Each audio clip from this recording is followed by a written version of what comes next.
অষ্টমীর দিন রাতে আমরা চলে গিয়েছিলাম ঠাকুর দেখতে আমাদের ছানাকে নিয়ে।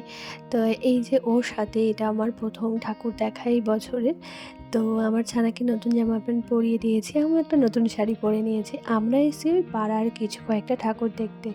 তো এখানে দেখো খুব সুন্দর একটা প্রতিমাকে দেখে নিলাম। আর এই যে এই ৪ জন কিন্তু আমরা গেছিলাম একা একাই ঠাকুর দেখতে ওর দাদুর সাথে। তো ও পুতুরানি ওর মার সাথে আর আমার ছানা আমার সাথে। ছানা আমার দুটো ঠাকুর দেখেই ঘুমিয়ে পড়েছে। আর এত সুন্দর লাইটিংয়ের নিচে যেতে না আমার খুব ভালো লাগে। তো লাইটিংয়ের নিচে যাচ্ছে একটা যেন আলাদাই অনুভূতি। আর আমার বাচ্চাটা আমার কাছে রয়েছে মানে আরও একটা অন্য একটা অনুভূতি। তো এখন আমরা যাচ্ছি আরও কিছু ঠাকুর দেখতে। দেখো চলে এসেছি আরও সুন্দর একটা প্যান্ডেলে। তো এই প্যান্ডেলটা কিন্তু খুবই সুন্দর করেছে।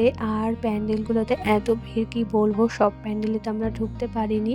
কিছু কিছু প্যান্ডেলে আমরা ঢুকেছি, যেসব প্যান্ডেলে ফাঁকা রয়েছে। তো ছানাটাকে আমি অনেক কষ্টে তুললাম। আর ও এসব দেখতে খুব ভালোবাসতো দেখছি। তো এই যে প্যান্ডেল, তারপর লাইটিং এসব দেখতেও খুব ভালোবাসতো। তো সেই জন্য ওকে জোর করে তুললাম। আর এই যে ও বড় মার করে চলে গেছে। আর এখানে দেখো একটা সুন্দর বাঘ রয়েছে, বড় বাঘ। তো প্যান্ডেলগুলোতে এত ভিড় কি বলবো। তো আরও একটা প্যান্ডেল খুব সুন্দর হয়েছিল, কিন্তু আমরা ঢুকিনি শুধুমাত্র ভিড়ের জন্য।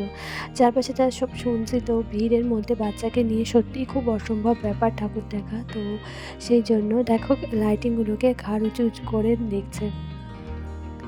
তারপর আমরা এইটা লাস্ট ঠাকুর দেখলাম সেই অষ্টমীর দিনে। তো এই ঠাকুরটাও খুব সুন্দর হয়েছে। মায়ের মূর্তিটা খুবই সুন্দর।